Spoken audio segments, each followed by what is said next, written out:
Greetings all, this is Hairy Nick. I am joined by Mr. Justin. How are you? Doing okay, yeah. Excellent, man, excellent. We have a tasty nugget morsel of X-Wing spoilers today. I'm really glad this isn't another big dump of stuff. I'm really over that. We actually had an article on the X-Wing today, but I've actually gone through all of this already. When X-Wing 2.0 was announced, we actually had several unboxings of the X-Wing hit YouTube straight away because everyone that went to that conference got an X-Wing. Yeah. And in the original spoiler of the Rebels content for 2nd edition, which was right a month ago when it was all announced, I covered everything that's in that pack. So we're not going to talk about that today. We're going to talk about a Team Covenant video, which was another one of Alex Davies' interviews. Looks like it was recorded around about the same time they did their demo and their other interviews, like around about a month ago. Wow. Okay. I think Alex Davies was actually wearing the same stuff. That's how you can tell. Yeah. But they just covered all the basic stuff, the differences between 1st and 2nd edition. Yeah, stuff we already know pretty much. But amongst all that conversation, there were a few cards that we haven't seen before. Some tasty morsels? Tasty morsels, yeah. Not much to talk about today, but 3 pilot cards that we have not previously seen. And we're going to start off with Latios, which is the card I'm least hyped about amongst all these new ones. It's a functional reprint of the old Latios, which makes me a bit sad. It's not a bad ability. It's not a bad ability, no. And I guess there is the argument that, hey, in the new set of circumstances and rules, it might be good. I mean, we're talking about an environment which is shying away from getting anything for free. Yeah. Tokens sometimes, depending on the platform. So, look, it's a Z95. It's not a platform that really has access to anything really powerful. And perhaps getting free tokens might be valuable from that regard. You have to take it off a friendly ship still. Yeah. One of the things that made Latios kind of playable in the 1st edition was a Tani Mind Link. And a Tani Mind Link was a card that you could take on several different scum ships, and all of those ships would gain a focus token if any one of them gained a focus token. So you could do the weird thing of taking a focus token from a friendly ship, but that friendly ship in turn gets another focus token, as well as every other ship in your squad with a Tiny Mind Link. Now, a Tiny Mind Link absolutely... well, okay, no, we haven't seen the Scum Pack yet. We don't know that it's not going to be in 2nd edition. I'm very confident it's not going to be in 2nd edition. I was going to be like, you don't even think it'll be like the nerfed version? No, I think it's just too problematic. I think FFG, if they are going to do it, they're going to completely take it out to begin with and maybe reintroduce it later on. Because it caused all kinds of problems with the meta when it was first released. Yeah. The current version can only go on 2 ships, but I think that still is problematic, especially in the environment moving into 2nd edition. And for that reason, I just don't think Latios is going to have his favourite toy anymore. Yep. This is all speculative, but I'm pretty confident of that anyway. So not much to say about this card. Let's move on to the next one. This is Wampa. He's at Initiative 1, which is a slight downgrade from his pilot skill of 4, but an interesting ability. Yeah. When you perform an attack, you may spend 1 energy to roll 1 additional attack die. After defending, lose 1 energy. Also, he has 1 energy. It does have that little carrot thing, so it will replace itself after each turn. So you have the ability every turn to possibly have an additional attack. But because he's Initiative 1, he will get shot at.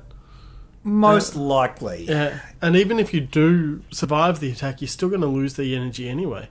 Yeah, it's interesting. The original Wampa was very spiky. If you roll a crit at all, you can just cancel out all your dice and deal a face-down damage card to the opponent, which in some scenarios is really, really powerful. He didn't really see much play because he wasn't consistent, I think, was his biggest issue. But they both kind of play around with the same idea. If you ignore Wampa, he can become an issue. And at Initiative 1, I can see him being very affordable. Oh, yeah. We know that the Academy Pilot also at Initiative 1 is 24 points. Wampa could be 25, 26 points. It could be a very cheap investment for that ability. It's not that oppressive. Yeah. I can see it being very cheap. Even 26. Yeah, 26, which is the equivalent of 1 more point. Yeah. It'd be like 13 points in 1st edition speak. Yeah. And that's good. I think this is the kind of ability that you might just use up your spare points on, because if you're going to run PS1s, or Initiative 1s rather, you're probably not worried about a bid.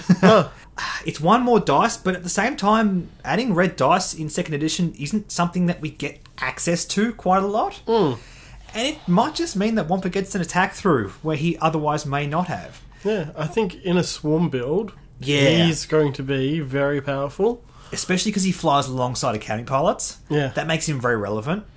And if you have Howl Runner or other, sort of support roles trying to support your entire swarm, your opponent probably isn't going to want to shoot Wampa. No. I think the points cost is going to make him very undesirable to shoot. I actually really like this design. Yeah. It's nothing crazy. It's nothing super pushed, but it's like, okay, yeah, Wampa is going to fly alongside accounting pilots, and you're going to be happy to have him. Yeah, and occasionally you'll roll 3 dice and you'll get those 3 hits or 3 crits and you'll be like, I am the greatest! Exactly. It might just be the difference between him getting a crit through occasionally, and that's going to really hurt. And finally, we have Rexler Brath, the Onyx leader. Initiative 5. After you perform an attack that hits, if you are evading, expose one of the defender's damage cards. Which sort of plays with the same design space the first edition version was, which was after you perform an attack that deals at least 1 damage. To the defender, you may spend a focus token to flip all those cards face up. So, way less explosive, but still really good at the same time. Yeah. In the original version, pilots on the TIE Defender, we were mostly talking about Countess Ryad and Colonel Vessery. Yeah. Rexler Brath was always a bit too expensive, but if he could fly alongside PS8s, or if you didn't mind sort of banking your whole strategy on him, that was always okay. Yeah. But of course, now that the points costs are in flux, it kind of makes him a lot more relevant. I think in terms of how first edition is evolving into second edition, this is a fair downgrade, because it's pretty much on par with everything else we're seeing. You don't get the dumb explosiveness of giving your opponent multiple crits anymore. It just doesn't happen. I mean, Saul Guerrero still exists in his original form, but this is not the same kind of thing as Saul Guerrero. I honestly don't think it's that much of a downgrade at all. I honestly think it's a side grade. The original version had to spend a focus token. The new version has to be evading, which is fine. As long as you do a 3 to 5 speed maneuver and you fully execute it, because of full throttle, you will be evading. Yeah. Which is nice and simple. I like that. I like the nice cleanness of that. Well, you don't even have to. You can just use the evade action if you have to. Yeah, that's true. But a lot of people are looking at this and comparing it to the new X-Wing pilot Thane Kyrell, who reads, while you perform an attack, you may spend 1 piece of paint to look at the defender's face-down damage cards, choose 1 and expose it. Now, Rexler Brath specifically does not say you can look at the cards and expose it, which leads people to think that Rexler Brath is meant to be random. I don't know if that's true. I think the distinction... How do you do random, though? I don't know. I can just pick them up and shuffle them and just show them to your opponent. But there's also the issue that Rexler Brath could just be the same thing. You can still point at the card that you want, but you just don't get to see it. Yeah. I don't think Rexler Brath is going to be random. I do understand the concerns over being able to choose the same card over and over again, because you can just take direct hit over and over again and generate more damage. Yeah. So we'll have to wait on an official ruling on that. But nonetheless, I just feel like this is a fair translation of what Rexler Brath was in first edition. Yeah. I just like the fact that we have variable points cost now. Yeah. I feel like that could make Rexler Brath a lot more relevant moving forward. Like the direction of all these cards moving into second edition. Thank you guys so much for watching. Stay tuned. Whenever more of this stuff gets put out, we'll make some more videos on it. In the meantime, like and subscribe. Like us on Facebook. Like us on Twitter. And we will see you later. See you guys.